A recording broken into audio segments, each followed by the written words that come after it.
Welcome, welcome, both of you so much. We usually start these things by asking what somebody's musical influence was, but before I get to that, I've got to start because almost as important as your musical influences are your historical influences, and I can't think of another musician I can say that of because if you don't know the historical roots, if you don't know Marcus Garvey and all of that, uh, then you're just listening to the beat and you're not listening to the music. Tell people about that. Well, how I get started in in the business, I get started in 1969. Uh, I've been in the opposite part of the parish of St. Anne, where I'm from St. Anne, you know. Mm-hmm. When I get in the opposite part of St. Anne, I run into the great Bob Marley, which Bob is from the parish of St. Anne also. And both of us was discussing and reasoning, about Rastafari, the history, the culture, the roots, and the liberty of various people. And I spill out saying to Bob, how can I get started in the business? And Bob turned to I and said, you should check Studio One, which was Brentford Road in Kingstown. Mm-hmm.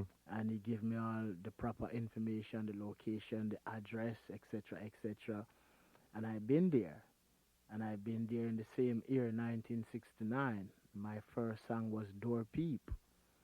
And I went there on a Sunday, and I've been told to come back on the Monday to do my first record.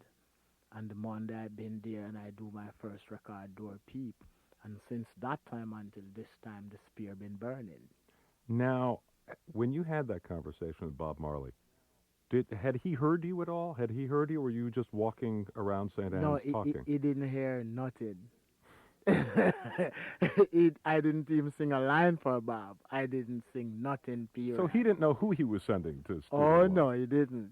He just gave me all the location and the proper address, and I went there and I do what I have to do. Now, I've heard that part of the story. What I've never heard is, did Bob hear the record and what did he think of it? After, Mm-hmm. yes, What did he say to you? after Bob heard the record and Bob think what it was a good record. So he was very happy he gave you all Yeah, that information. yeah, of course. What was he like? Bob, Mm-hmm. oh, Bob was so cool. Bob was a man, a full man. Believe in whatsoever he do, which is music. You know, Bob was there for the music and the people and presenting the music to the people with a lot of love and respect and care for the people. And that love and respect and care has continued throughout your career, which has not been. You talked about the spear has been burning all that time. You've kept a torch alive for a kind of music and an approach to it that, as you know, some people feel has been sullied by some of the other music that's come along since, especially some of the things that have gone on with dancehall reggae. You see, what I think I do, knowing that Bob was a brother who stand up for the right section of the music, I try to maintain and strengthen that section of the music. For if all of us did to turn our back on the original section of the music today, maybe I wouldn't be here talking to you. Mm-hmm. And that, Another might have been you know, a, a, something else. a flashing spear. Yeah, Here today, gone tomorrow. But that has to. Let me bring James in on this for a second. Um, as a musician playing with him, with all this other stuff going around, and some silly people in rock bands dressing Rasta and stuff to look cool, not understanding anything about the culture or anything else. How does it feel for you to be working with this man? It feels great. I mean, the cat believes in what he's doing, and that makes it easier for me to, pack my bags when I get the phone call. Mm-hmm. And that's important to me in any situation, any musical situation. If the employer can really get into what he's doing, believe in what he's doing, then I can do my best to give the employer what it is that he needs from me, which is my trumpet services, arranging, etc. And is it the fact that there's so much more than the music, the message, the words? I mean, does that Uh, well, move well, you musically? Or? Well, yes, yes. We're talking. For me, we're talking February 9th, '89. Yeah, that was my first hit in San Diego, and I don't think it would be my time with Spear would have reached this point if it was otherwise. Yeah, Yeah, because it's that's fulfilling yeah, to every part of you. yes, yes. What has kept that alive? Have any of record producers or anything kind of gone to you and say, "Come on, come on, Spirit, this is." That's, you gotta move into different things. This stuff's more popular. This is hitting the charts and all that stuff. Come on. I I think they say it amongst themselves, but Not to your face. I can't remember no one ever came up to me and said, Spear, you should make a different turn musically, from what you're doing.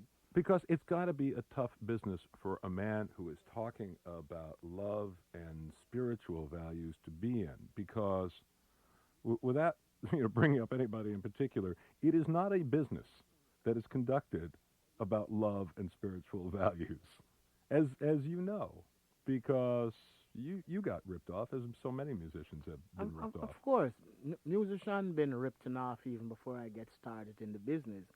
We have a lot of musicians who are playing blues, jazz, Uh-huh. even gospel, even before I get started in the business, who get ripped off, you know, and that is like a example. So I could see and I get the understanding about all these people who've been ripped off even before I get started.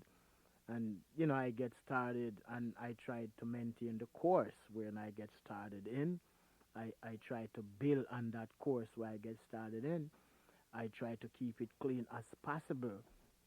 For what I'm presenting music. How do you maintain that when there is so much to be angry about that is surrounding what you are doing? How do you maintain the hope, the love you talked about, keeping it clean, You positive? see, what I do, I create a lot of separation. Yeah, yeah. You mean Winston Rodney, the Y- guy who got screwed in the business deal, you know what stays I'm in the saying? backstage and Burning Spear goes You out? know what I'm saying? For Hmm. you can't bring the bad things with with the good things, and regardless, we all get ripped off. We still have to move on. For this is music, and the people expect you to present music to them. So the people don't respond for the ripping off what we get. It's like you're on the stage and you create a hero. The people don't know. And it's not your duty to tell the people that you create a hero. You have to continue doing what you have to do, which is music. One of the surprises on the new album for some people is going to be the song that's a tribute to Jerry Garcia. Before you were asked to perform on the Jerry Garcia tribute album, were you that familiar with his music? No, that was the first time. That was the very first time And listening to Jerry. and what impression did that make on you? When I've been called on to do the song Estimated Profit, Hmm. I listened to the lyrics. I listened to the melody. And I thought that I would write lyrics like these, for the lyrics was clean, very, very clean. No interference, no environments, no violence. It was just clean. And I said, wow, I would write lyrics like these. And that is what really bring I in to doing the song, Estimated Profit. Hmm. And I've been to two of their concert. Uh, I've been invited to the concert through Amy Wachtel, Miss Amy Wachtel. She told me about this concert, Hmm. what was going to take in place if I would like to be there after singing the song Estimated Profit. I said, why not? I was like there, wanted to go backstage to meet Jerry, but the security was so much. You couldn't get back there? I couldn't get back there. So when I was working on the Roadies. album, Appointment with His Majesty, I said, wow, this is it. I should do a tribute to Jerry and call it Play Jerry. So I did it. Let me ask James about this. Was this a surprise to you?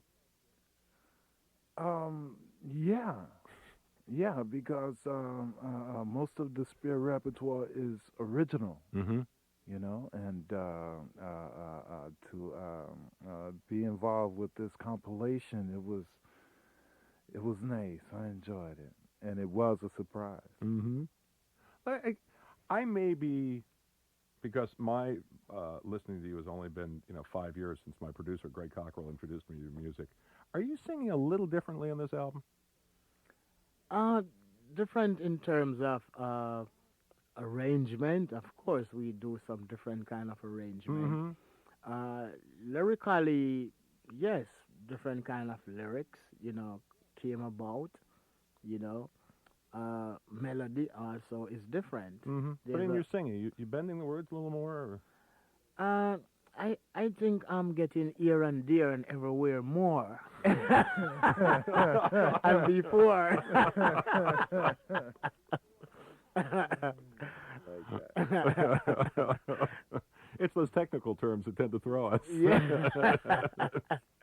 And what is that? Just what? Relaxing more, or? I think relax is part of it, and matureness is part of it, and capability is part of it. It's like the track would call "Clean It Up." Mm-hmm. And I think "Clean It Up" is a very important track, and we have a lot of things to be clean up in a time like now.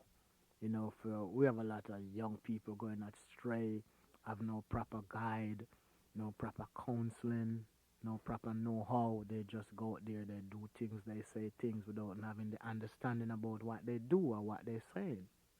That's got to be especially painful for you, though, to see a lot of young people doing that now who have adopted uh, Rasta ways or fashion as just ways and fashion, and then to see and hear some of the things they say, well, seeming to represent to young people that they're part of a culture that you know far better, mixing it up with violence and anger and all of that. That can't be a happy thing for you. No, for a lot of young kids or people might thinking that saying Rasta mean that you have to wear dreadlock, your attitude have to be different, or Mm-hmm. your behavior have to be different.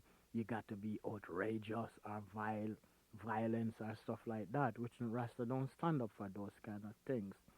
Rasta is more on the intelligent level, the educational level, the polite level, the love level. You know, and it hurt to know that when people go out there, especially the young kids, and behave in that kind of manner, that kind of way, it hurt me and it hurt a lot of people who know the right way or kids supposed to be, performing, are really, administrating. And Rasta is a concept, and most kids don't take time out to get the proper understanding about the old religion of Rastafari. And they think that going out there and behaving that kind of way or that kind of manner is like they're trying to prove something. And when they do that in that kind of way, it's like they lowering the whole concept of Rastafari for people who don't know, thinking that that's Rastafari way of living or behavior, which is not.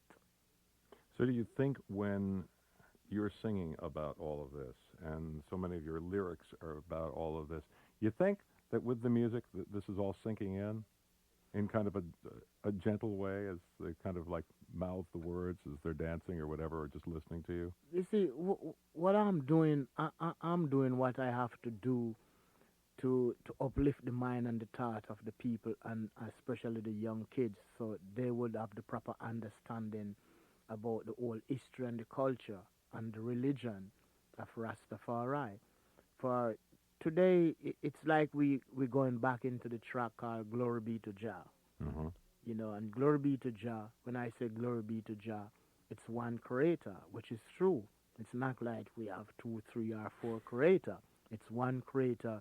We all see the creator on different level, in on different concept, and it's regardless we gonna hail him in different way, but it's one creator. Some might call him Allah, some call him Christ, some call him Lord of Lord.